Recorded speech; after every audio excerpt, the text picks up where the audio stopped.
المرسلين وعلى آله الطيبين الطاهرين.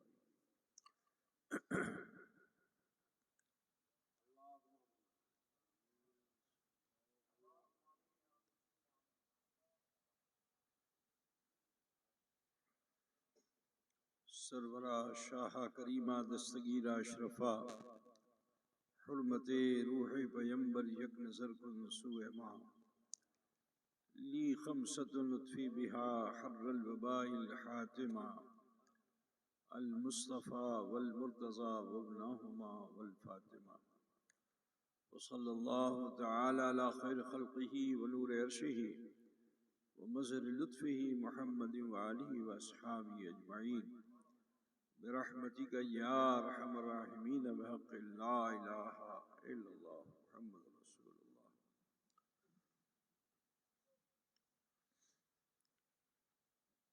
الحمد للہ رب العالمین والعاقبۃ للمتقین والصلاة والسلام علی سید المرسلین وعلى آلہ الطیبین الطاہرین. اما بعد اعوذ باللہ من الشیطان الرجیم بسم اللہ الرحمن الرحیم. یا ایہا الذین آمنوا اتقوا اللہ وکونوا مع الصادقین. صدق اللہ مولانا العظیم وبلغنا رسولہ النبی الأمی الکریم ونحن على ذلك لمن الشاہدین والشاکرین والحمد للہ رب العالمین. ذی وقار معزز علماء ملت اسلامیہ، بزم ذکر خدا و ذکر رسول میں شرکت فرمانے والے برادران اسلام، سماعت فرمانے والی خواتین اسلام، عزیز بچوں، نوجوان ساتھیوں، حصول سعادت و برکت کے لیے عقیدت و خلوص کے ساتھ آئیے ہم اور آپ مل کر اپنے آقا و مولا سید عالم نور مجسم جناب محمد رسول اللہ صلی اللہ تعالی علیہ وآلہ وسلم کی بارگاہ بے کس پناہ میں جھوم کر ہدیہ درود پاک پیش فرما لیں. اللہم صلی علی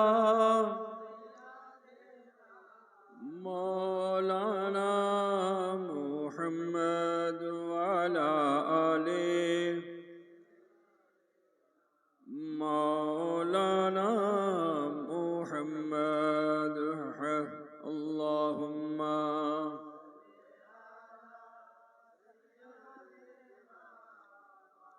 مولانا محمد وعلی آلہ مولانا محمد صلی اللہ علیہ وسلم. سمے بہت ہو چکا ہے، سردی بھی ہے. مولانا شاہ جہاں نے بتایا کہ آپ لوگ کام کاج سے بھی لگے ہوئے ہو، تو اب اور آگے بات بڑھائی جائے یا شیش کر دی جائے؟ کی کرتے ہوئے کچھ سنتے ہوئے کہ گھماتے ہوئے؟ سنتے ہوئے مگر عمل کرتے ہوئے نا، ہے نا؟ কি শুধু শুনতে হবে, আমল করতে হবে না, কি এটা আপনার অভ্যাস? কি আমল করবেন না? আমল করতে হবে নিশ্চয়.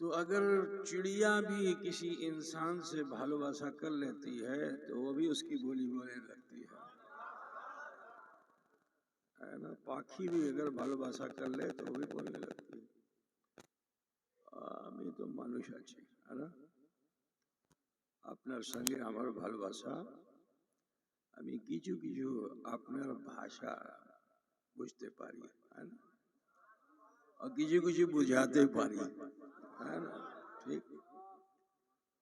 بہرحال اب آپ لوگ سوچو گے کڑیا ٹاڑ والوں کے پیر صاحب سب بنگلہ ہی میں بولیں گے تو এটা হবে না, کیونکہ یہ ہم نے اپنی بھالوباسا دکھائی.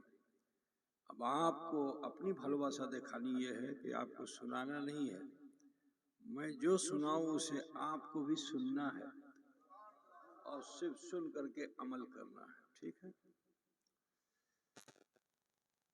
اللہ تعالیٰ ارشاد فرماتا ہے یا ایھا الذین آمنوا اتقوا اللہ وکونوا مع الصادقین. اے ایمان والو اللہ سے ڈرو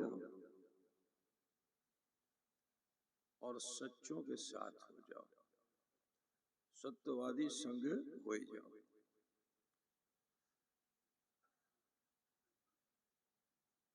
ڈر کیا ہے؟ ایسے ہی سمجھ لو جیسے کوئی بچہ جو اپنے ماں باپ سے بہت بھالواسا کرتا ہے, ٹھیک ہے, اور کسی کام کو کرنے سے پہلے وہ سوچتا ہے کہ امی جدی ایٹا کاج کرو بابا راگ ہو گئے. ٹھیک ہے نا؟ بابا کیا اس کی گردن پہ چھری چلاتا ہے؟ کیا سوچتے ہو کہ جدی ایٹا کاج کرو ماں راگ ہو گئے. تو یہ ماں اور باپ کے ناراض ہونے کا جو بھے آپ کے من میں ہے, اسی کو صحیح معنوں میں بھے کہتے ہیں. ورنہ سماج میں بہت سے گنڈے بدماش ریوالور لیے اور بندوق لیے کھڑے ہوئے ہیں. بولیے اس سے کسی کو بھے لگتا ہے؟ جو بھے ماں باپ سے لگتا ہے وہ اس سے لگے گا؟ ظاہری طور پہ تو بندوق دے کے کانپ جائے گا وہ, لیکن من میں اس کو وہ اچھا نہیں سمجھے گا. گنڈے بدماش کو کوئی اچھا کہے گا؟ سامنے آئے گا تو اس کی بہت تعریف بھی کرے گا, تمہیں بہت بھالو مانوس ہے, بڑا کاج کچھ, لیکن من میں مر جاتا تو اچھا ہوتا ہے نا. بہت بدماش مانوس ہے نا بھائی؟ ایسا من میں ہوتا ہے کہ نہیں ہوتا ہے؟ تو کوئی مثال نہیں ہے. اللہ ہم سب کا پالن ہار ہے, وہ ہمارا خالق و مالک ہے, وہ ہمارا پروردگار ہے. تو اللہ تعالیٰ ارشاد فرماتا ہے اے ایمان والو اللہ سے ڈرو. دوسری جگہ پہ اللہ فرماتا ہے یا ایھا الذین آمنوا اتقوا اللہ حق تقاتہ, جیسا کہ ڈرنے کا حق ہے. ٹھیک؟ تو اس رب العالمین نے ہمیں اس دنیا میں پیدا کیا ہے اس لیے تاکہ ہم اس کے حکم کا پالن کریں. ٹھیک؟ اپنی مرضی پہ چلنے کے لیے نہیں. بس ایک اور مثال دے دیتا ہوں کہ آپ کسی جانور کو, بیل کو, گورو کو لاتے ہیں, گورو بولتے ہیں نا, اور پہلے زمانے میں اس سے کھیتی ہوتی تھی, اور اس کو جو ہے بیل کو جو ہے بیل گاڑی میں بھی لگا دیا جاتا تھا. لگاتے تھے نا, گورو گاڑی ہوتی تھی نا. ہم لوگ تو بیٹھ کے تم لوگوں کے گاؤں آ چکے ہیں الحمدللہ, بہت گورو گاڑی میں بیٹھے ہیں. ایک بات مجھے بتائیے کہ جو سدھا ہوا گورو تھا اس زمانے میں, اس کو مارنے کی ضرورت پڑتی تھی؟ اس کو مارنے کی ضرورت نہیں پڑتی تھی. وہ بیلوان کے اشارے کو سمجھتا تھا. ہاتھ میں رسی ہے, ایسے کر دیا تو دہنے مڑ جاتا تھا, ایسے کر دیا تو بائیں مڑ جاتا تھا. ایک جانور اگر تمہارے ہاتھ میں آ جائے اور تمہاری تربیت میں آ جائے, تم سے بھلواسا کرنے لگے, تو وہ تمہارے اشارے کو سمجھتا ہے. ذرا سوچو کہ اس رب العالمین نے تمہیں اس دنیا میں پیدا کیا, ہر کشٹ میں تجھے بچایا. تم دنیا میں آئے ہو آسانی سے نہیں آئے ہو. ذرا سوچئے کہ باپ کے صلب میں پڑے ہوئے تھے ایک کیٹانو کی صورت میں, ٹھیک ہے، بڑی غلاظت اور گندگی میں تھے، بہت زیادہ کیچڑ کادو جیسے بدبودار، ایسی بدبودار جگہ میں تم تھے۔ وہاں سے اللہ تعالیٰ نے بہت کشٹوں سے تم کو نکالا، اور کشٹوں تمہیں ہوا کہ تم ماں کے شکم میں گئے۔ اب ماں کے شکم میں جو گئے تو وہاں جو صحیح تھا، جس کو دنیا میں آنا تھا، اس کے مقابلے میں ہزاروں لاکھوں کیٹاڑو اس کے گردا گرد گھومنے لگے، چکر مارنے لگے کہ اس کو کیسے ہم کھا جائیں، کیسے ہم سیس کر دیں، کیسے ہم مٹا دیں۔ ٹھیک ہے، لیکن یہ اس کی قدرت ہے کہ لاکھوں کیڑوں کے درمیان کے دشمن ہر طرف اس کے ہیں، تمہیں ہم جیوت رہنے نہیں دیں گے، تمہیں ہم موت کے گھاٹ اتار دیں گے، تمہیں ہم سیس کر دیں گے۔ تو لاکھوں کیڑے آپس میں ٹکرا ٹکرا کے مر گئے، وہ خود مر گئے، لیکن اللہ نے جسے دنیا میں بھیجنا تھا وہ ماں کے شکم سے اس دنیا میں آ گیا۔ بولو کتنے کشٹوں میں تم تھے، زندگی اور موت کی کشمکش میں تھے، مگر خدا نے ان لاکھوں کے درمیان تمہیں بچایا۔ 9 مہینے تم اپنے ماں کے شکم میں تھے، بڑی تکلیف، بڑی دشواری، بڑی پریشانی میں تھے۔ پیدا ہونے کے سمے زندگی اور موت کا معاملہ تھا، لیکن اللہ نے اس دنیا میں تمہیں پیدا کیا۔ جب تک ماں کی کوکھ میں تھے اللہ نے روزی دیا، جیسے ہی دنیا میں آئے تو اللہ نے زمین کے دانے کو تمہاری روزی نہیں رکھی، ماں کے سینے میں تمہاری روزی رکھ دی۔ کیسا قدرت والا رب العالمین ہے، اس کے احسان کو یاد کرو اے مسلمانوں۔ وہ پروردگار ہے، وہ پالنہار ہے کہ جس نے ہمیں دنیا میں جینے کا حق دیا۔ کس لیے دیا؟ کھیل تماشے کے لیے نہیں دیا، تفریح کرنے کے لیے نہیں دیا، ہنڈا گردی کرنے کے لیے نہیں دیا، ظلم و ستم کرنے کے لیے نہیں دیا۔ اس لیے دیا تاکہ میرا یہ بندہ میرا اوبیڈینٹ ہو، میرا یہ بندہ میرے حکم کو فالو کرے۔ میں نے جس مقصد کے تحت اس انسان کو بھیجا اس مقصد میں انسان کامیاب ہو جائے۔ مقصد کیا ہے؟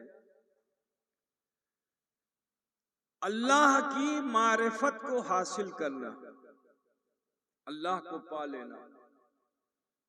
تو اللہ کو مقصد یہی ہے، تو اللہ کو پانے کے لیے اللہ نے ذریعہ بتایا۔ وہ ذریعہ کیا ہے؟ عبادت ہے۔ وہ ذریعہ کیا ہے؟ حقوق اللہ کو مان لینا۔ وہ ذریعہ کیا ہے؟ حقوق العباد کو پورا کر دینا۔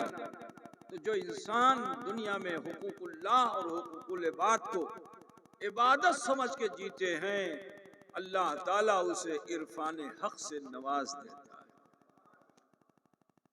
تو اللہ فرماتا ہے یا ایھا الذین آمنوا اتقوا اللہ، اے ایمان والو اللہ سے ڈرو، وکونوا مع الصادقین، اور سچوں کے ساتھ ہو جاؤ۔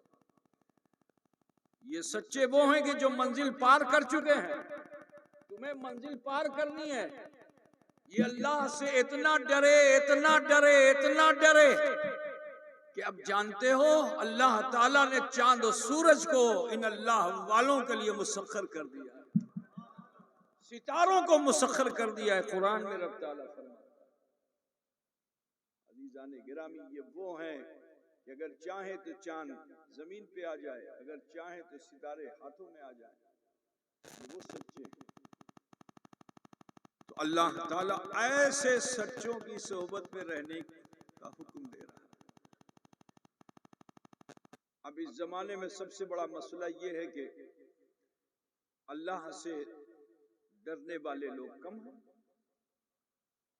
اللہ کا بھے کم ہے، اللہ کا حکم ماننے والے کم ہیں، مگر تلاش سچوں کی ہے۔ تو سچا ملے گا کسے؟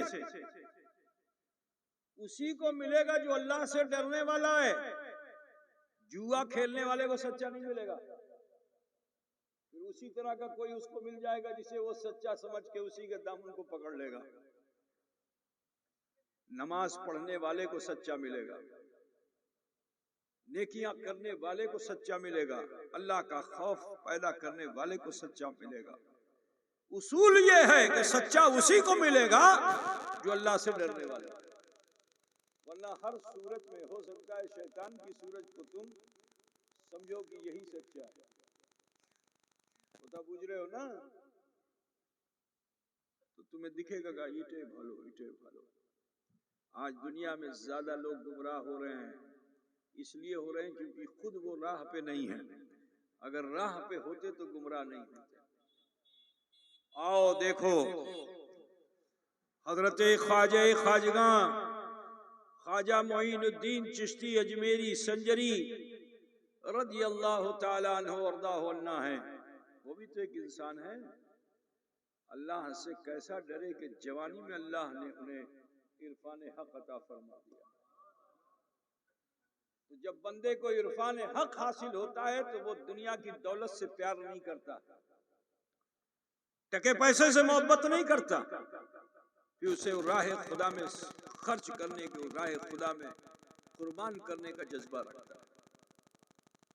تو تاریخ یہ بتاتی ہے کہ حضرت خواجہ خواجگاں سلطان الہند عطائے رسول خواجہ معین الدین چشتی اجمیری سنجری، جن کی عمر ابھی 12 سے 14 سال کی ہے، اور اللہ تعالیٰ نے ان کو منتخب فرما لیا، اتنا ڈرے بچپن میں ماں باپ نے کیسی تربیت دی ہوگی۔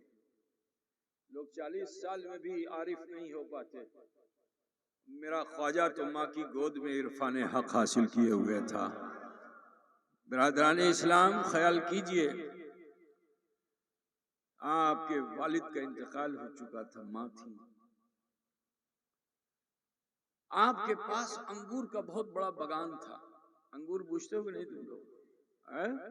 انگور انگور آپ لوگ تو روز کھاتے ہو، آج کل سیزن بھی ہے۔ انگور کا باغان تھا، اور ایک تم لوگ پتہ نہیں راجستھان گئے ہو کہ نہیں گئے ہو؟ گئے ہو نا؟ تو راجستھان میں ایک ضلع ہے پرتاپ گڑھ، گجرات میں سوراشٹر کے علاقے میں بھوج میں، اگر ہاں ادھر گئے ہوگا دیکھا ہوگا پنکھا بجلی، کون سی بجلی؟ بڑا بڑا پنکھا لگا ہوا ہے، اس سے بجلی پیدا کی جاتی ہے۔ ٹھیک ہے، جیسے تمہارے وہاں فرقہ بیراج ہے، یہاں پہ تھرمل پاور ہے، ادھر چلے جاؤ بنگال میں تو واٹر سے بنتے ہیں، ایگرو الیکٹرک ہے نا۔ تو خواجہ صاحب کے پاس پن چکی تھی، کیا تھا؟ سوچئے کتنے دھنوان تھے، کتنی دولت رہی ہوگی۔ آج ایک یہاں پن چکی بنانے میں کروڑوں روپے کا کام ہے، قدر بجھتے سے۔ تو میرے خواجہ کتنے دھنوان تھے، لیکن جب بندے کو عرفان حق حاصل ہو جاتا ہے تو پھر اسے دنیا اچھی نہیں لگتی ہے، عقبہ اچھا لگتا ہے۔ تو وہ خواجہ خواجگاں ہیں، انہوں نے انگور کا باغان، وہ پنچکی سب راہ خدا میں دان کر دیا، اور ڈھونڈنے لگے سچا کہاں ہے، سچا کہاں ہے، سچا کہاں ہے۔ قدم قدم پہ سجدے کرتے کرتے کرتے لوگ پیر رکھتے ہیں، میرے خواجہ سجدہ کرتے کرتے ہارون پہنچے، ہر قدم پہ 2 رکعت، ہر قدم پہ 2 رکعت۔ نمازی ہے جو سچے سے ملاتی ہے، بھی سن لو، بے نمازی کبھی سچے سے نہیں مل سکتا ہے۔ میرے خواجہ قدم قدم پہ نمازیں پڑھتے پڑھتے پڑھتے پڑھتے ہارون پہنچے۔ حضرت خواجہ عثمان ہارونی جو مقام ابدالیت پہ تھے، غوث سے بڑا مرتبہ ابدال کا ہوتا ہے۔ ابدال کا معاملہ یہ ہوتا ہے کہ اللہ تعالیٰ یوں تو جن کو اور فرشتوں کو یہ صلاحیت دیتا ہے کہ وہ جب چاہیں اپنی شکل کو بدل دیں، جب چاہیں، ٹھیک ہے، جنات چاہے تو سانپ بن جائے، فرشتہ چاہے تو مانوش بن جائے. انسان میں یہ کھموتا نہیں ہے، لیکن اللہ تعالیٰ ابدال کو یہ قوت دیتا ہے کہ وہ اپنے رنگ کو چاہے تو کبھی جذبی کیفیت میں آ جائے اور کبھی سلوک کی کیفیت میں آ جائے. تو حضرت عثمان ہارونی وہ تھے کہ جن پہ جذب و سلوک کا غلبہ ہوتا تھا، شکلیں بدلتی رہتی تھی. کبھی دیکھو تو بالکل لگے فقیر، کبھی دیکھو تو بادشاہ، کبھی دیکھو تو چہرہ مزمحل ہے، کبھی دیکھو تو ایسا لگے کہ جیسے سورج چہرے پہ آ گیا. ایسی آلو ایسی روشنی مقام ابدالیت پہ تھے حضرت خواجہ عثمان ہارونی. مل گئے، اب جو سچا ملا تو ساری دنیا کو چھوڑ کر صرف اسی سچے کے پیچھے پیچھے چلنے لگے، سیوا کرنے لگے. سیوا کیا تھی کہ اپنے مرشد کے حکم پر آپ ان کے لیے چائے بناتے تھے. کیا بناتے تھے؟ قہوہ بناتے تھے. تو اس زمانے میں تو گیس تھا نہیں کہ ٹک کیا اور لائٹ جل گئی، ہے نا، فلیم آ گیا اور چائے بن گئی. نہیں، آگ کو بچا کے رکھنا پڑتا تھا. تو حضرت خواجگاہ معین الدین چشتی سر پہ انگیٹھی رکھ کر کے چلتے تھے، آگ کو بچا کے چلتے تھے. کہ پیر صاحب تو بولیں گے نہیں کہ ہمیں چائے کھاؤ، بات سمجھے نا. وہ پیر جو اپنی مرضی اپنی خواہش بیان کر دے وہ پیر ہو نہیں سکتا. کتڑے بجتے سے نا بابا جدی کہا ہمیں مرغا کھاو تو سمجھ لو کہ بس معاملہ گڑبڑ ہے. ٹھیک ہے، اگر وہ کہہ دے کہ ابھی بھالو بستر پہ گھماو بس سمجھ لو کہ گڑبڑ ہے. بات سمجھے نا. پیر وہ ہوتا ہے جو نفس کشی کر کے تمہارا پیر بنتا ہے. ٹھیک ہے. تکلیف آرام سب سہتا ہے، بولتا نہیں اپنے لیے نہیں بولتا ہے. تو میرے خواجہ عثمان ہارونی کبھی اپنی خواہش کا اظہار ہی نہیں کرتے تھے کہ ہمیں جل کھاو کہ ہمیں چائے کھاو کہ ہمیں کھوا دوا کاربو کی کربو نہ. لیکن مرید با اخلاص میں حضرت خواجہ معین الدین کہ وہ مزاج شناس تھے، جب دیکھ لیتے کہ ان پہ جلال کی کیفیت آنے والی ہے فوراً قہوہ تیار کر کے شیخ کی بارگاہ میں پیش کر دیتے. شیخ بھی تھوڑا سا لیتے اور پھر حضرت خواجہ خواجگاہی کو لوٹا دیتے. کدا بجھ رہے ہو کہ بند کر دیں بھائی؟ جی بول بین تو ہمیں بندوں کو نہیں دیبو. ہماری بھی طبیعت ٹھیک نہیں چل رہی ہے تو آرام دے دو گے تو اچھا ہوگا. ٹھیک دیوے بولو نہیں دے گا، آرام دے گا تو پھر تو پیر صاحب ہم نہیں رہیں گے نا. ہم اپنی مرضی کا آرام مانگ لیں گے تو ہم پیر صاحب نہیں رہیں گے تو کیسے ہوگا بتاؤ. جیون کشٹوں کا ہی اچھا ہے، دنیا میں آرام یہ اچھا نہیں ہے. حضور محدث اعظم ہند فرماتے ہیں، کیا ہے وہ شعر؟ ذہن سے نکل گیا. چین کی نیند کہاں ملتی ہے تربت کے سوا. پہلا مصرع کیا ہے؟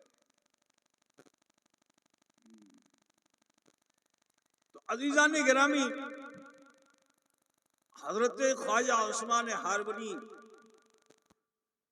بہت بڑے اللہ کے ولی تھے. اور اتنا جان لو کوئی ولی ہو نہیں سکتا جب تک وہ عالم دین نہ ہو. غیر عالم ولی نہیں ہو سکتا ہے. اب وہ چاہے علم ظاہر اسے حاصل ہو چاہے علم لدنی اسے حاصل ہو،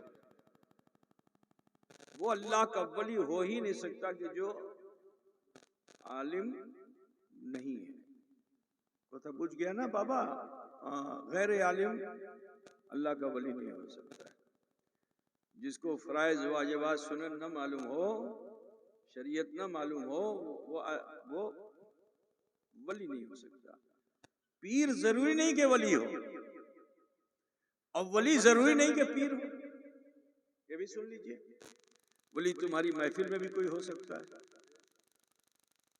کوئی ضروری نہیں کہ ہر پیر ولی ہو، اور کوئی ضروری نہیں کہ ہر ولی پیر ہو۔ بابا تو حضرت عثمان ہارونی تو بڑے سید عالم دین تھے، ان کا شہرہ کہاں عراق، کہاں افغانستان، شہرہ بہت دور تک تھا آپ کا۔ آپ جب خطاب فرماتے تھے تو اللہ کی معرفت کا غلبہ آپ کے اوپر ہوتا تھا۔ تقریر کرتے کرتے کرتے کرتے اچانک اللہ کی معرفت کا غلبہ ہوتا، تجلیات ربانی کا مظہر بن جاتے، اور جب ایسا ہوتا تو آپ کو ہوش نہیں رہتا، فٹ آ جاتا، منہ سے جھاگ، آنکھ سے پانی، ٹھیک ہے، اوسان خطا ہو جاتے۔ اب جتنے فائدہ حاصل کرنے والے مرید ہوتے تو سب بھاگ جاتے ہیں، پھر صاحب اس حال میں تو پیشاب پیخانہ ہو گیا، کون کرے گا سوا، بھاگ جاتے ہیں۔ ایک نہیں ٹکتے، مگر حضرت خواجہ خواجگاں اپنے مرشد کی سیوا میں لگے رہتے۔ وَقُولُوا مَعَ الصَّادِقِينَ، سچوں کے ساتھ ہو جاؤ۔ جب حضرت عثمان ہارونی کو ہوش آتا تو فرماتے کہ جب ساری دنیا چلی گئی تو کیوں ٹھہرا ہے، تو بھی چلا جا۔ تو جب یہ جلال کی کیفیت آپ دیکھتے تو فوراً پشت پہ چلے جاتے اور قہوہ بناتے، اور قہوہ بنا کے دھیرے سے حضرت کی بارگاہ میں پیش کر دیتے۔ حضرت کچھ دو چار سپ لیتے اور اس کے بعد پھر خواجہ صاحب۔ یہ کیا تھا؟ وہ قہوہ تھا یا جامع معرفت تھا؟ وہ قہوہ نہیں، وہ تو جامع معرفت تھا۔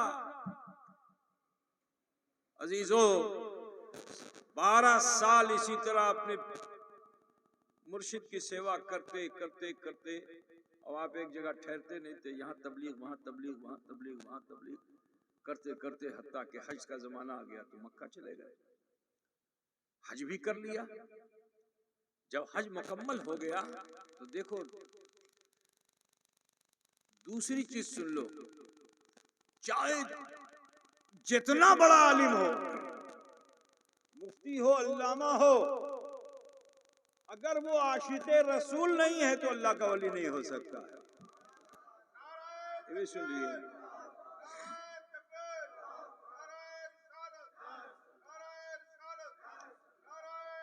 تو نبی کا عشق، الا لا ایمان لمن لا محبت اللہ، ہر جمعے میں امام صاحب سے سنتے ہو مگر سمجھتے نہیں ہو۔ الا لا ایمان لمن لا محبت اللہ، ہوشیار ہو جاؤ، اس کے پاس ایمان ہے ہی نہیں جس کے سینے میں محبت رسول نہیں ہے۔ آج کل کچھ لوگ ہاتھ جھاڑنے والے یہ کہتے ہیں کہ حج سے مدینے کا کیا تعلق ہے۔ حج ایک الگ چیز ہے، حقیقت بھی ہے، شریعت میں ہی ہے۔ حج سے مدینے کا کیا تعلق ہے؟ مدینے والے خود ہی حج کرنے کے لیے آتے ہیں، تو یہ ضروری تو نہیں ہے۔ وہ کہتے کیا ہے، ضروری نہیں ہے کہ حج کیا تو ہم مدینے جائیں، اور اگر جاؤ مدینے تو مسجد نبی کی نیت کر کے جاؤ، گنبد خضرا کی نیت کر کے مت جاؤ، روضہ رسول کی نیت کر کے مت جاؤ، ورنہ تمہارا یہ سفر حرام ہو جائے گا۔ آج کے زمانے میں کچھ ایسے نکل پڑے ہیں دو ٹانگ کے۔ بجھ رہا ہے کہ نہیں بجھ رہا ہے؟ ہاں، اس لیے بول رہا ہوں کیونکہ تمہارے آس پاس بھی کچھ اس طرح کے فتنے شروع ہو رہے ہیں، اس لیے تمہیں بجھانا چاہتا ہوں، ٹھیک ہے؟ لیکن سنو، میرے نبی کی حدیث پاک ہے جس کا مفہوم میں تمہیں بتاتا ہوں کہ رسول پاک نے فرمایا کہ جس نے حج کیا اور میری قبر پر نہیں آیا اس نے مجھ پر ظلم کیا، اس نے مجھ پر جفا کیا۔ اب بولو کہ حج کے بعد یا حج سے پہلے نبی کے دربار میں جانا چاہیے کہ نہیں جانا چاہیے؟ ارے بولو بھائی، جانا چاہیے نا؟ ہاں تو سنو، اعلی حضرت فاضل بریلوی رحمت اللہ علیہ کا ایک شعر ہے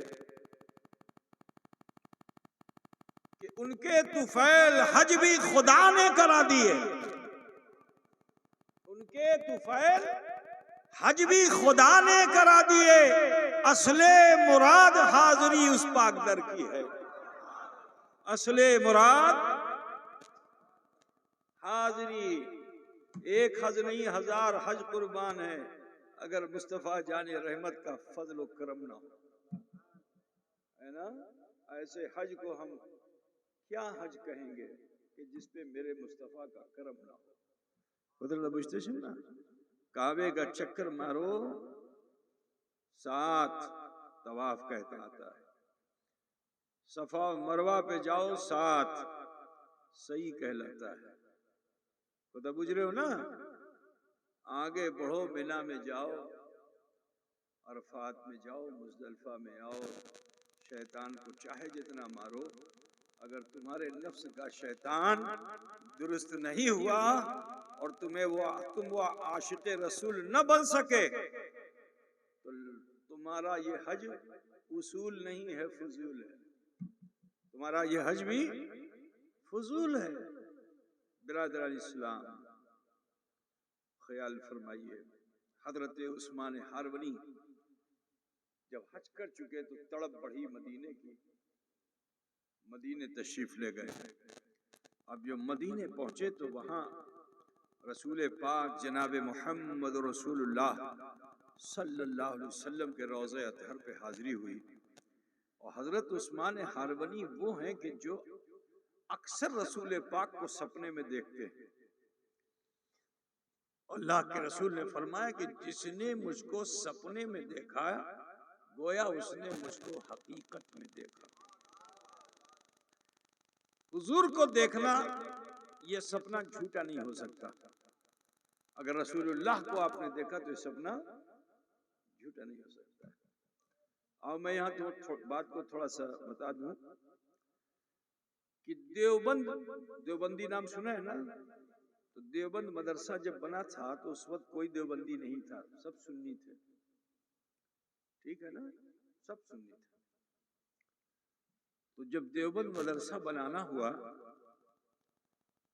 تو وہاں کے جو بانی تھے قاسم نانوتوی صاحب، یہ بیمار پڑ گئے۔ اب بیمار پڑ گئے تو کئی دن تک یہ مسجد نہیں گئے۔ اب جب کئی دن تک مسجد نہیں گئے تو لوگ آ کر کے گھر پہ عیادت کرتے تھے، اس لائق نہیں تھے کہ مسجد جا سکیں، اور سارے مقتدی پریشان تھے، دعا کرتے تھے حضرت ٹھیک ہو جائیں، حضرت ٹھیک ہو جائیں۔ حضرت کے پیچھے نماز پڑھنے میں بہت اچھا لگتا تھا، ٹھیک ہے۔ اب بیماری تھی کہ بڑھتی چلی جا رہی تھی، تو یہ ان کا بیان ہے جو میں بیان کر رہا ہوں، میرا بیان نہیں، یہ ان کا بیان ہے جو میں بیان کر رہا ہوں، ٹھیک۔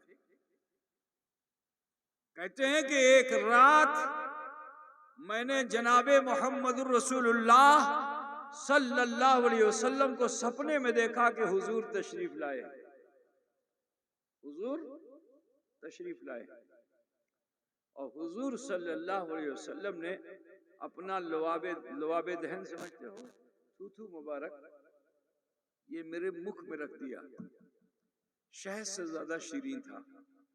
کہتے ہیں میری شہد سے زیادہ شیریں تھا، اسی وقت میری بیماری دور ہو گئی۔ پھر رسول پاک صلی اللہ علیہ وسلم فرماتے ہیں کہ اے قاسم، ہند میں کفر و شرک بہت بڑھ رہا ہے، بدعات بہت عام ہو رہی ہیں، تو لہٰذا ایک مدرسے کا قیام کرو۔ تو میں نے عرض کیا کہ حضور میرے پاس تو کچھ نہیں، ایک چھوٹا سا گھر ہے، مکان ہے، اسی میں میں رہتا ہوں، میرے پاس تو کچھ نہیں ہے، کیسے مدرسہ قائم کروں؟ اللہ کے رسول نے فرمایا ارے وہ زمین جس پہ تم کوڑا کرکٹ ڈالتے ہو تم لوگ جمع کرتے ہو نا، دیکھا میں نے گاؤں کے کنارے کوڑا کرکٹ گوبر سوبر یہ سب ڈالتے ہو، کیا بولتے ہو اس کو؟ جہاں کھاد بناتے ہو کیا بولتے تم لوگ؟ کیا پونس؟ بہت مشکل ہے.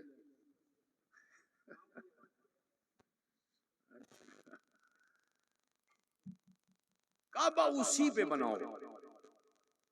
پھر وہ فرماتے ہیں کہ اللہ کے رسول آگے آگے اور پیچھے پیچھے میں.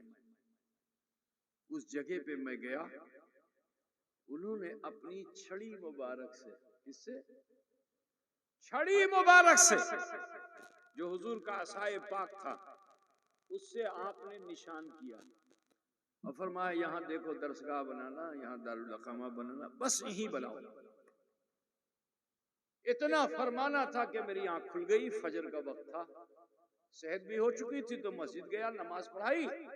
اور اس کے بعد لوگوں سے میں نے کہا کہ لوگوں آج میں نے ایسا ایسا سپنا دیکھا ہے، چلو رسول اللہ نے نشان کیا تو باقی ہوگا، چل کے ہم دیکھتے ہیں.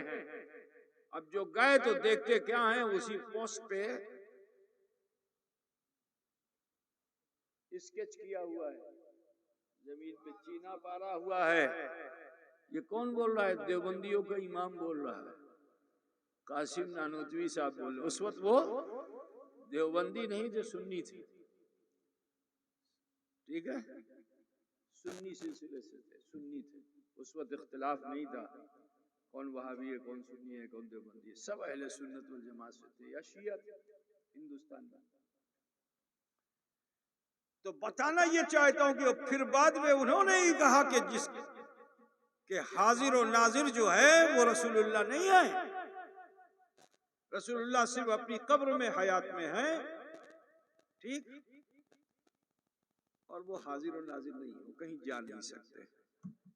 تو بولو تضاد ہوا کہ نہیں ہوا؟ ایک طرف کہتے ہیں چینا پارا ہوا ہے، دوسری طرف کہتے ہیں آستے پروینا. تو بولو ستو کہ متھو؟ تو متھو کون ہوگا؟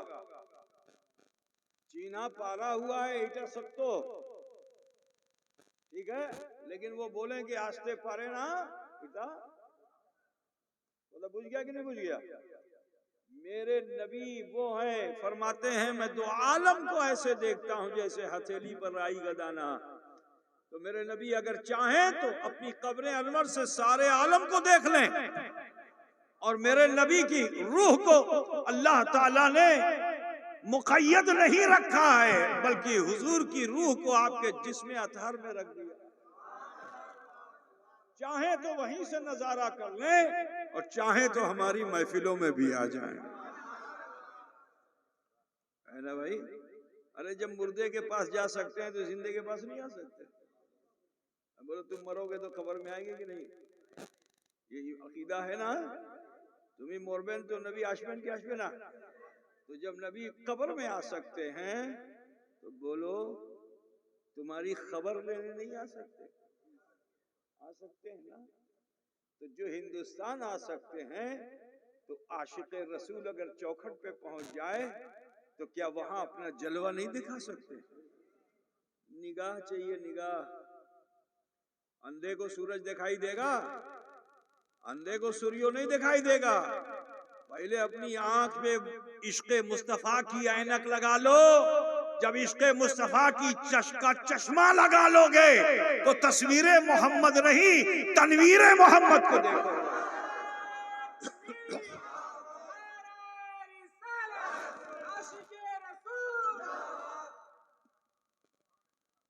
کتر بجتے چن رہا শুনবেন কি বাড়ি যাবেন বলেন?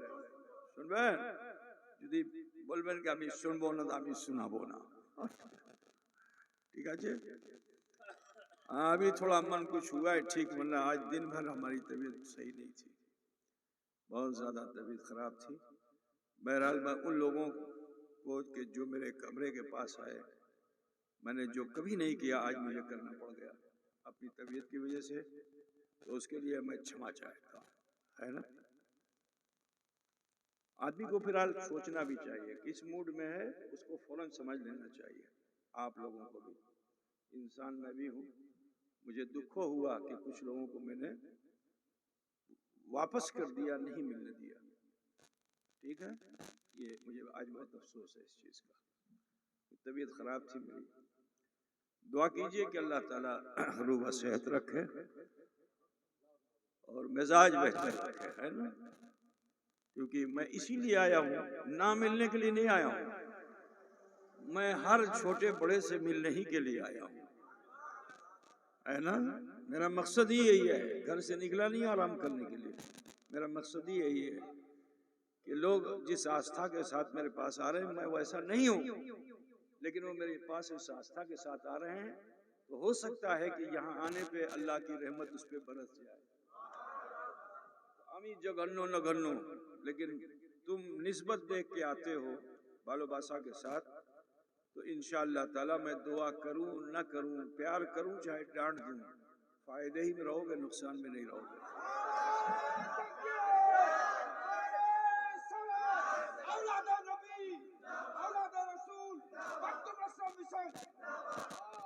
لابی میں رہو گے، تمہاری آستھا ہے، تمہاری بھالوباسا ہے، تمہاری محبت، اللہ اسی کو دیکھ رہا ہے۔ میں انسان ہوں، ہو سکتا ہے کہ میرا مزاج بدلا ہوا ہو، مانوس ہوں، ہے نا؟ لیکن تم آئے ہو تو لابھ ضرور پاؤ گے، مگر جب روکا جائے تو سمجھ لینا چاہیے۔ خدا بجھ گیا نا؟ ہاں، کوئی کسی کو دکھ ہو تو نہیں ہے نا؟ اللہ خوش رکھے مجھے بھی، تمہیں بھی، سب کو، دنیا میں بھی آخرت میں بھی انشاءاللہ۔ تو چوکھٹ پہ مصطفیٰ کی پہنچے کون؟ عاشق رسول حضرت خواجہ عثمان ہرونی سپنے میں دیکھا کرتے تھے، جو ہندوستان میں قاسم نانوتوی کو دکھا دے، لیکن سنو، ہر دیکھنے والا سنبھل نہیں سکتا، سمجھ رہے ہو نا؟ با خدا دیوانہ وار، با محمد ہوشیار۔ اللہ کی بارگاہ میں جاؤ تو مست ہو کے جاؤ، دیوانے ہو کے جاؤ، سب قبول ہے، لیکن محمد عربی کی بارگاہ میں حاضری دو، بالکل ہوشیار رہو، کانشس رہو، ٹھیک ہے؟ کہ اگر حضور کے چشم ابرو پہ بھی بل پڑ گیا تو سارے اعمال برباد ہو جائیں۔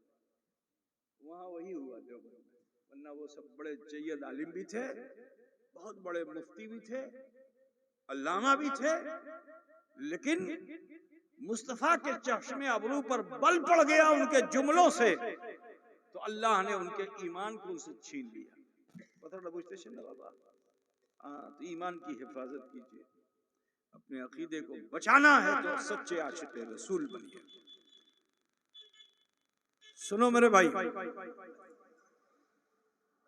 اب عرضی لگائی حضرت عثمان ہرونی نے، یا رسول اللہ، یہ آپ کا کرم تھا کہ جب میں یاد کر کے سو جاتا تھا تو سپنے میں آپ آتے تھے، میرے بے قرار دل کو قرار دیتے تھے، میرے بے چین دل کو چین دیتے تھے، لیکن یا رسول اللہ اب تو یہ دل دھڑک رہا ہے، بے قرار ہے، بے چین ہے کہ اتنا قریب میں آ گیا ہوں، جلوہ رسول کیوں نہیں دکھتا؟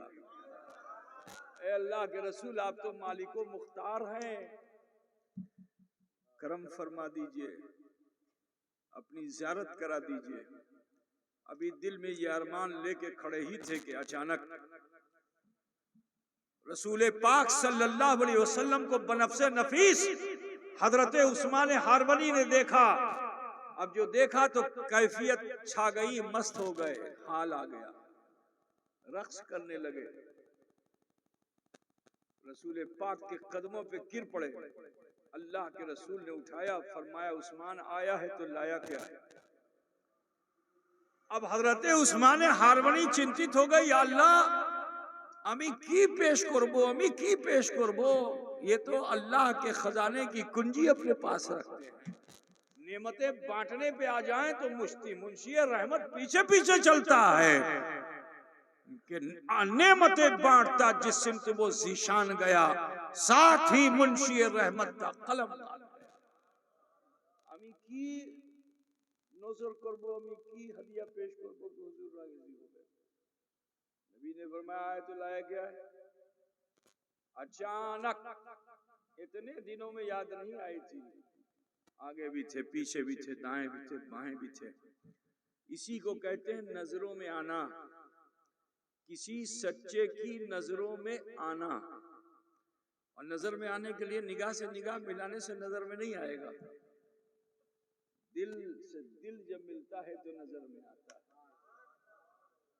تو حضرت عثمان ہارونی نے اس سمے حضرت معین الدین کا خیال کیا، پیچھے کھڑے تھے، ہاتھ پکڑا، قدموں میں ڈال دیا، یا رسول اللہ میرے جیون کی سب سے بڑی پونجی یہ معین الدین ہے، آج میں اسے آپ کی ہدیہ پیش کرتا ہوں۔ اللہ کے رسول نے اٹھایا، دیکھا، مسکرا کے فرماتے ہیں کہ اے عثمان، لایا تو میرے ہی چمن کا لایا، ہماری باڑی سے ہی دے دیا ہمیں کو۔ حضور نے واپس کیا، اب جو واپس کیا تو مست ہو گئے حضرت عثمان ہارونی۔ پھر حضرت خواجہ معین الدین حسن سنجری کا نام نہیں لیا، کہا تجھے حسن کیا کہوں، تو اتنا احسن ہو گیا ہے کہ اب عطائے رسول ہے۔ کیا ہے؟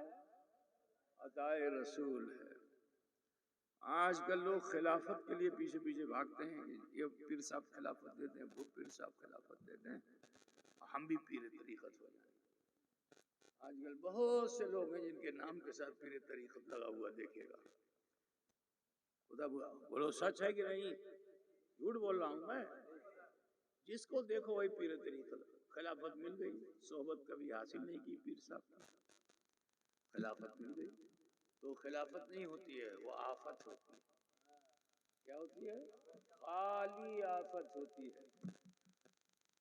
خلافت کے لیے ضروری ہے کہ صحبت میں رہو، مرشد کے مزاج کو پہچانو، مرشد کی صحبت میں رہ کر کے مرشد کے طریقے کو جانو۔ مانگا نہیں جاتا کہ خلافت دے دو، مرشد راضی ہو جائے گا تو دے دے گا۔ حضرت، میں یہاں تھوڑا بات کو الگ کر کے بتا دوں کہ مالیگاؤں کے، ارے مالیگاؤں کہہ رہے ہیں، وہ کیا نام اس کا، نہیں، یہ مدھیہ پردیش اور مہاراشٹر کے بارڈر پہ جب آپ ادھر سے جاتے ہیں تو ایک اسٹیشن پڑتا ہے برہان پور۔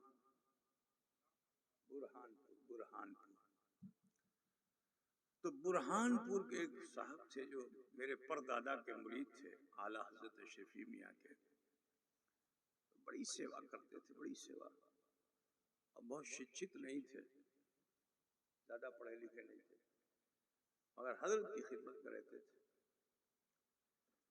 اس زمانے میں بدعقیدوں کا سے مناظرہ ہوا تھا میرے دادا سے، حضرت مولانا احمد اشرف رحمۃ اللہ تعالی علیہ سے۔ اس میں جو ہے وہ لوگ زیر ہو گئے تھے، وہاں کے لوگوں نے جشن فتح منایا تھا۔ تو اس جشن فتح میں حضور اعلیٰ حضرت شفیع میاں رحمۃ اللہ تعالی علیہ کی سرپرستی تھی، اور بہت سے علماء تشریف لے گئے تھے۔ گرمی کا زمانہ تھا، جو پہنچا اس کو لو لگ گئی۔ لو سمجھتے ہو نا، گرم ہوا جو لگتی ہے، بخار آ جاتا ہے سب کو نا، اس کو کیا آپ وہاں بولتے ہیں؟ لو نہیں بولتے، لو بولتے ہیں۔ لو لگ گئی، گرم ہوا لگ گئی، اب جو پہنچا وہی بخار میں، جو پہنچا وہی بخار میں۔ تو اب معاملہ یہ تھا کہ شام کو تقریر کون کرے گا؟ سارے مقرر تو کرا رہے ہیں بستر پہ، اب دسترخوان پہ جو آگے بیٹھے تو اس میں ایک صاحب ذرا مزاحیہ تھے، تو بات آئی کہ آج تقریر کون کرے گا، سب تو بیمار ہیں۔ تو جو مذاق کرنے والے مولوی صاحب تھے انہوں نے کہا آج عبدالغفور تقریر کریں گے۔ کیا کہا؟ مذاق میں کہا کہ عبدالغفور تقریر کریں گے۔ مرشد کا تیور بدل گیا اور فرماتے ہیں ہاں ہاں آج عبدالغفور ہی تقریر کریں گے۔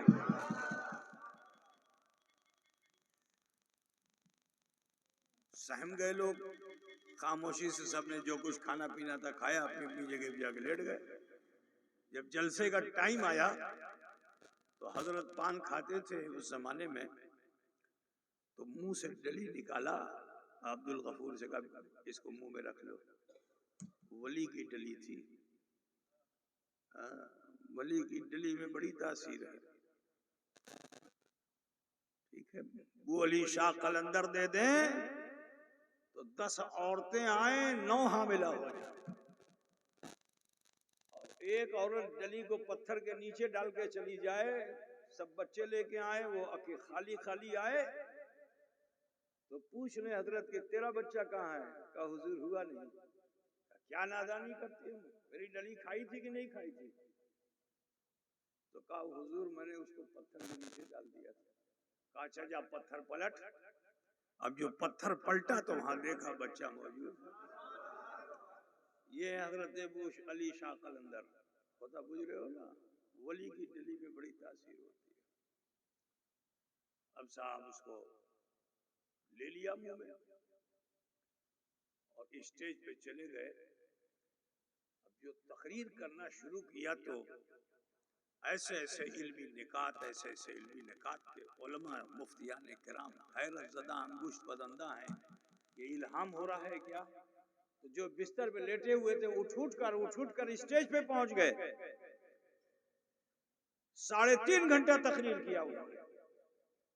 آخر میں حضور اشرفی میاں پہنچے اور فرمائے بس تیری خدمت مکمل ہو گئی, اب تو آج سے خادم نہیں مخدوم ہو گیا ہے, اب تو عبد الغفور نہیں ہے, پیر عبد الغفور ہے. عزیزو, تو اللہ تعالیٰ نے ان کی زبان میں ایسی تاثیر رکھی. ماریشس میں مولانا عبدالعلیم میرٹھی صاحب کو, شاہ احمد نورانی صاحب کو, ان کو لے جانے والی ذات کا نام ہے حضرت پیر عبد الغفور. ساؤتھ افریقہ میں نہ جانے کتنے عیسائیوں کو سے مناظرہ کیا انہوں نے, جبکہ کہیں کچھ نہیں پڑھے ہوئے تھے, کوئی بائبل نہیں پڑھے ہوئے تھے, لیکن ولی کی نگاہ پر تاثیر ہو گئی تو اللہ نے ان کی زبان میں ایسا اثر ڈالا کہ بڑے بڑے عیسائی پادری ان کے ہاتھوں پہ اسلام لائے اور مرید ہوئے. عزیزان گرامی, تو میں کہنا یہ چاہتا ہوں کہ دیکھو, ولی کی نگاہ اگر پڑ گئی تو اللہ تعالیٰ اس کے مقدر کو بدل دیتا ہے.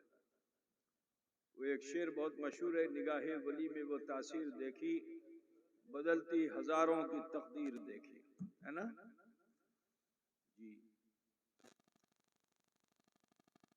سنو دیکھو, اب بوڑھا مانوس اٹھنے لگا, ہم بھی سوچ رہے بند کر دیتے ہیں نا.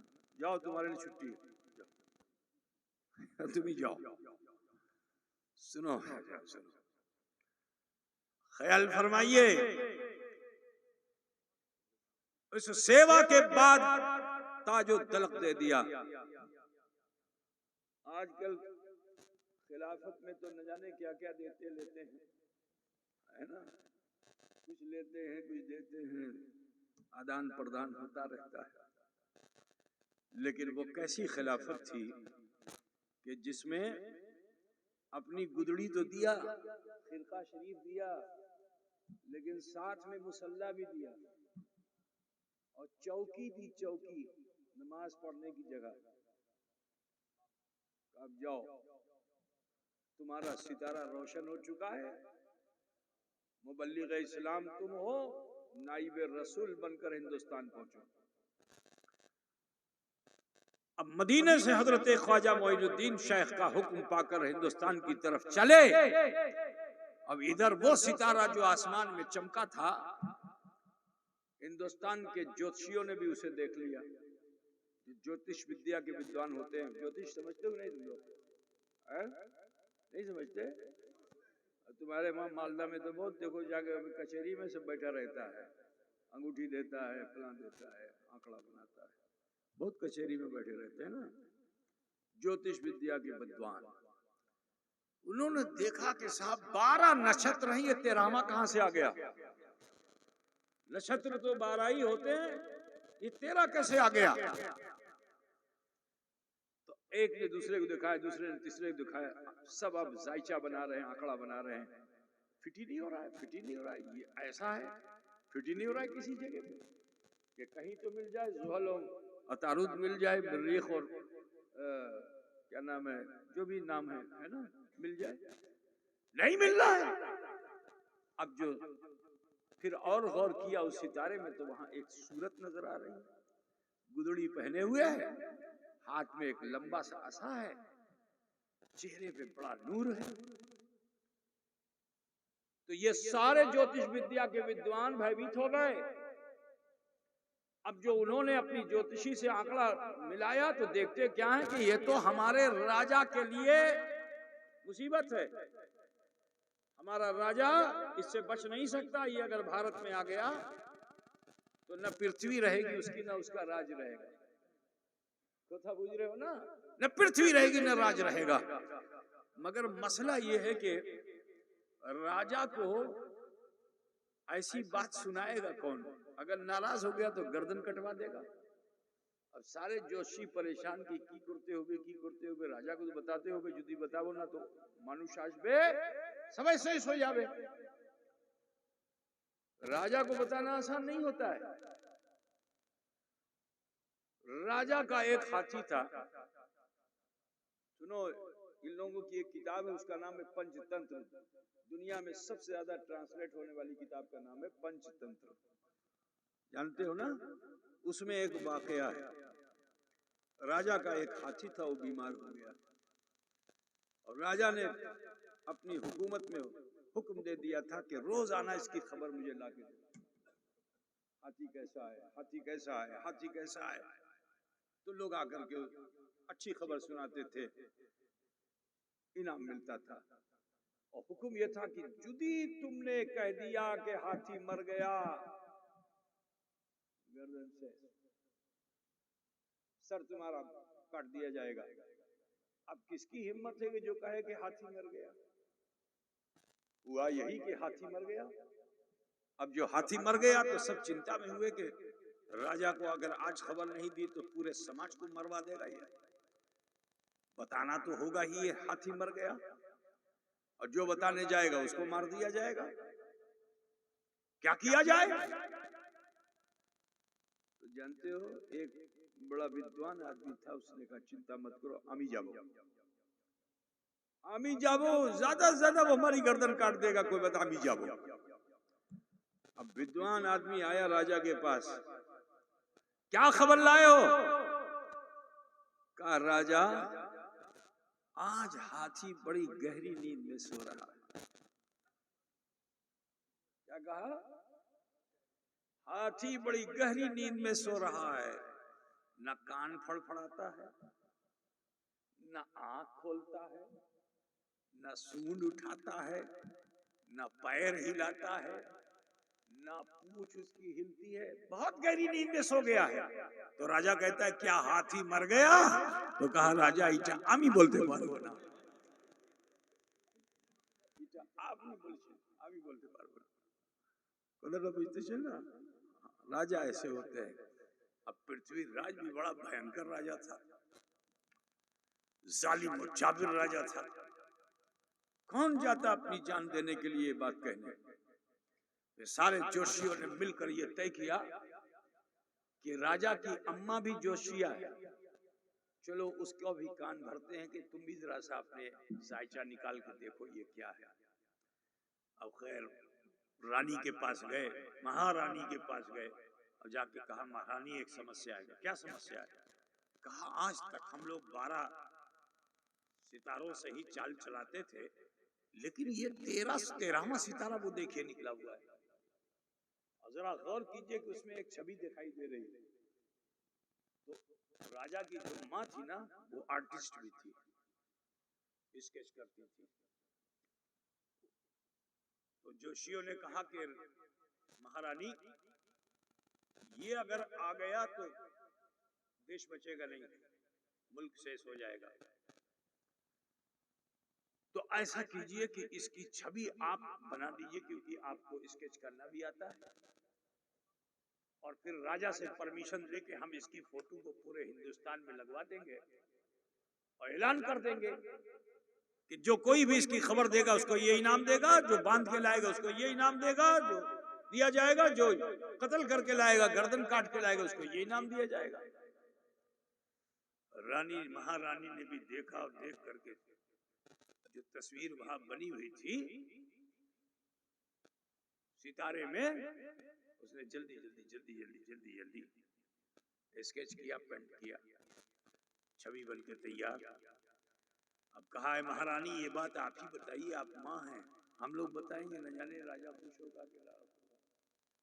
مہارانی نے راجا کو بلایا، کہا بیٹا دیکھو بہت بڑا کشٹ آنے والا ہے، بہت بڑی دویدھا میں تم پھنسنے والے ہو، تمہاری حکومت جانے والی ہے، بس ایک صورت ہے کہ اپنے پورے ملک کے ہر چوراہے پہ تصویر لگوا دو تاکہ وہ آنے نہ پائے، اور اگر آ جائے تو گرفتار ہو جائے۔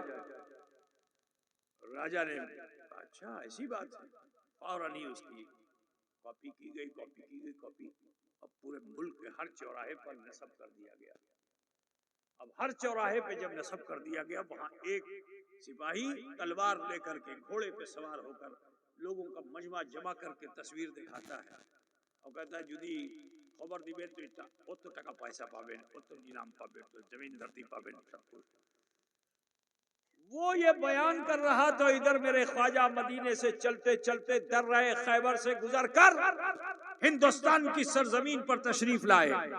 دیکھتے کیا ہے مجمع لگا ہوا ہے، خوش ہو گئے، کہا چلو تبلیغ دین کرنے کا موقع آ گیا۔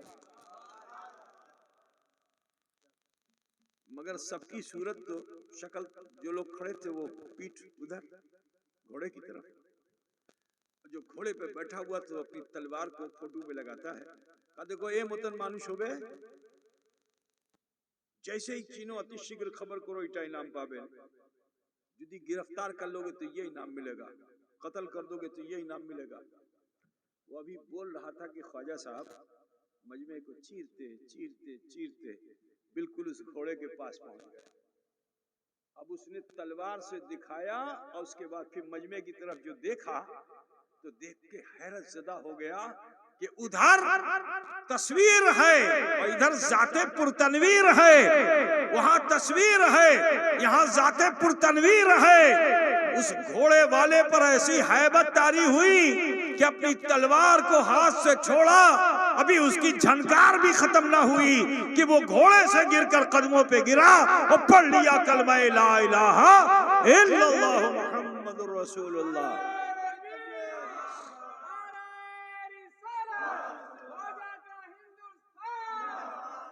میں اکیلا ہی چلا تھا جانب منزل، مگر لوگ آتے ہی گئے اور کارواں بنتا گیا۔ وہ میرے خواجہ ہیں، ہتھیار لے کے نہیں آئے تھے، اسلام کو پھیلانے کے لیے ہتھیار کی ضرورت نہیں ہے، اسلام پھیلتا ہے نبی کے کردار سے۔ اسی لیے اللہ فرماتا یا ایھا الذین آمنوا اتقوا اللہ، اے ایمان والو اللہ سے ڈرو۔ پاور لینا چاہتے ہو، شکتی لینا چاہتے ہو، شیر بھی سواری میں آ جائے گا، سانپ بھی کوڑا بن جائے گا۔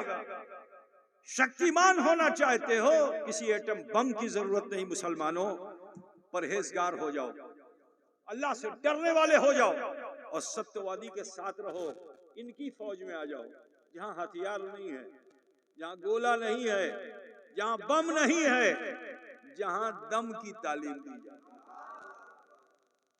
آج اسی سے دوری ہو گئی ہے جس کی وجہ سے ہم کمزور ہو گئے ہیں، پوری دنیا کے اندر ہم ذلیل و خوار ہو رہے ہیں۔ آج کوئی ہمیں مار رہا ہے، کوئی ہمیں پیٹ رہا ہے، کوئی ہمیں کچل رہا ہے، کوئی ہماری زمین قبضہ کر رہا ہے، کوئی ہمارے گھر کو گرا رہا ہے، کوئی ہماری جان لے رہا ہے۔ یہ کیوں ہو رہا ہے؟ اس لیے ہو رہا ہے کیونکہ ہم نے اللہ کا بھے چھوڑ دیا ہے۔ آج مسلم سماج میں چور زیادہ ہیں، آج مسلم سماج میں جھوٹے زیادہ ہیں، آج مسلم سماج میں غنڈے بدماش زیادہ ہیں، آج مسلم سماج میں برائیاں کرنے والے لوگ زیادہ ہو گئے۔ خدا بجھ رہے ہو نا، اللہ کا بھے چھوٹ گیا ہے، اللہ کا ڈر ہم نے ختم کر دیا ہے۔ ٹھیک ہے، چادر چڑھا دینے سے اور کسی اللہ والے کو اچھا کھانا کھلا دینے سے کامیاب نہیں ہو گئے۔ ٹھیک، پہلے ڈرنا پڑے گا۔ کامیاب ہونا چاہتے ہو مسلمانوں، یہ ذلت، یہ رسوائی، یہ بربادی، یہ تباہی جو آج مسلمانوں کی ہو رہی ہے، اگر چاہتے ہو کہ یہ تباہی اور بربادی اور ذلت کا سامنا تمہیں نہ کرنا پڑے تو ضرورت ہے کہ تم اللہ سے ڈرو. ان ظالموں سے ڈرنے کی ضرورت نہیں ہے. یہ ہتھیار اور گولے اور میزائل چھوڑنے والوں سے ڈرنے کی ضرورت نہیں ہے. اللہ سے ڈرو اے مسلمانوں. ہتھیار بنانے کی ضرورت نہیں ہے, فیکٹری لگانے کی ضرورت نہیں ہے. اگر چاہتے ہو کہ تم میں قوت آ جائے, طاقت آ جائے, تو ضرورت اس چیز کی ہے کہ اللہ سے ڈرو, خوف خدا پیدا کرو, وَكُونُوا مَعَ الصَّادِقِينَ, اور سچوں کے ساتھ ہو جاؤ. اور یہ ساتھ تمہیں کہاں ملے گا؟ اللہ کے گھر میں ملے گا, مرشد کی خانقاہ میں ملے گا, مدرسے میں ملے گا, علماء کی صحبت میں ملے گا. تو جب اس طرح جیون ویتیت کرنے لگو گے, اللہ تمہارے اندر بھی وہ پاور دے دے گا, وہ شکتی دے دے گا کہ تمہارے چہروں پر جب اللہ کا نور آ جائے گا تو اس نور سے بھیبیت وہ ہوگا جو ظالم ہوگا.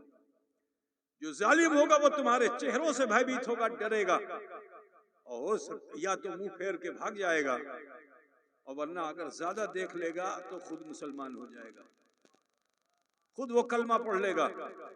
ٹھیک, تو لہٰذا اس عمل کی طرف ہمیں تمہیں لوٹنا ہوگا, نیکیاں کرنی ہوگی, بھلائیاں کرنی ہوگی, خوف خدا پیدا کرنا ہوگا. ٹھیک ہے, اپنے دلوں سے ہنسا کو نکالنا ہوگا, نفرت کو نکالنا ہوگا, بھلواسا کو عام کرنا ہوگا, اپنے اندر اتحاد پیدا کرنا ہوگا, یونٹی پیدا کرنی ہوگی, اپنے اندر کی خرابیوں کو دور کرنا ہوگا. دوسروں کا عیب دیکھ کر دن بھر مزہ نہیں لینا ہے ہمیں, دوسروں کی کمی دیکھی اور دن بھر چائے کی دکان پہ بیٹھ کے مزے لے رہے ہیں. نہیں, اپنا عیب دیکھو, اپنی کمی دیکھو, اپنے جرم دیکھو, اپنے گناہ دیکھو, تم نے کیا کر ڈالے ہیں وہ دیکھو, اور اپنے پروردگار کی بارگاہ میں سچے من سے معافی مانگو اور عہد کرو کہ اب اللہ سے ڈر کر کے جیون ویتیت کروں گا, شریعت کے مطابق جیون گزاروں گا. میاں سال تو بڑی بات ہے, چند دن ایسا گزار لو, دیکھو نا عزت تمہارا قدم چومنے لگے گی. یہ ذلت و رسوائی کا بادل جو ہے یہ چھٹ جائے گا, رحمت کی برسات تم پہ ہوگی, تمہارے گناہ دھل جائیں گے, تمہارے اندر کی جو گندگی ہے وہ دور ہو جائے گی. پھر تمہاری چمک ایسی ہوگی کہ اس چمک سے لوگ متاثر ہوں گے, اور وہ بھی یہی کہیں گے کہ چمک تجھ سے پاتے ہیں سب پانے والے, میرا دل بھی چمکا دے چمکانے والے. بولو بھیا, ہتھیار کی فیکٹری بناؤ گے؟ بولو بناؤ گے, یا کردار کی فیکٹری بناؤ گے؟ بولو کریکٹر, کریکٹر ہے نا, اپنے کریکٹر کو صحیح کرنا ہے. تو کریکٹر کو صحیح کرنے کے لیے بس ایسا ہی سمجھ لو کہ جیسے شیشے کے اوپر دھواں چڑھ جائے, شیشہ کالا ہو جائے, اس کی صفائی کے لیے کسی صابن کی ضرورت نہیں ہے, ایک ہلکے کپڑے کو بھی اگر لگا دو تو اجھڑ جاتا ہے. ایسے ہی ہمارا تمہارا گناہ ہے جس نے ہمارے دل کو سیاہ کر رکھا ہے. میرے نبی نے ایک مثال پیش کی, میں آپ کو بتا دوں, حدیث پاک میں ہے کہ اللہ کے رسول صلی اللہ علیہ وسلم ایک موقع پر ایک بیر کے, بیر سمجھتے ہیں, بیر کیا بولتے ہیں, کل, ایک بیری ہوتی ہے نا, بیری کھٹی کھٹی, کیا بولتے ہیں اس کو, ابھی ادھر سے کچھ ادھر سے کچھ, بس سمجھ گئے نا تم لوگ, بس تمہیں سمجھانا ہمارا مقصد ہے, ہم کو مت سمجھاؤ, تم سمجھ جاؤ بس. ٹھیک ہے, سمجھ گیا نا. تو بیری کا جھاڑ جو ہوتا ہے جب پتا جھڑتا ہے, جس سمے پتا, اس کو آپ لوگ کیا بولتے ہیں, جس سمے گاچھ سے پتا پیلا پیلا ہو کے جھڑتا ہے, گرتا ہے, اس کو آپ لوگ کون سا موسم کہتے ہیں؟ بسنت, بسنت. ہاں, ارے صوفیہ کے وہاں بسنتوں کی بڑی اہمیت ہے.